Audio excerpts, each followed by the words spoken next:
રાજકોટ જિલ્લાના ધોરાજી તાલુકાના સુપેડી ગામ નજીક નેશનલ હાઈવે પર બે વાહન અથડાતા અકસ્માત સર્જાયો હતો. અકસ્માતમાં બે વ્યક્તિઓ ઇજાગ્રસ્ત થયા હતા, જેને એમ્બ્યુલન્સમાં પ્રાથમિક સારવાર આપી ઉપલેટા કોટેજ હોસ્પિટલ ખાતે વધુ સારવાર અર્થે ખસેડવામાં આવ્યા હતા.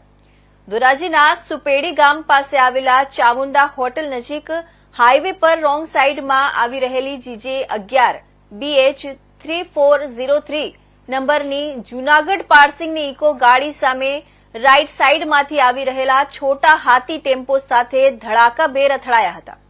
ઇકો ગાડી ચાલક જૂનાગઢના પરબ વાવડી ગામના કેતન છાસિયા 30 વર્ષને જમણા પગમાં ફ્રેક્ચર થતા ભારે ઇજા પહોંચી હતી, જ્યારે જૂનાગઢના વિસાવદરના હેમંત છગનભાઈ રાઠોડ, જેમની ઉંમર 35 વર્ષની છે, તેમને હાથમાં ઇજાઓ પહોંચી હતી.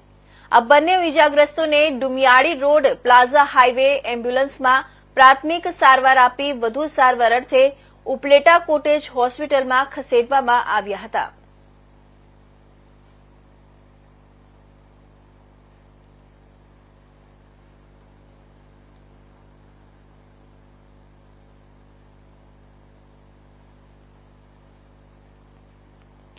તો આ હતા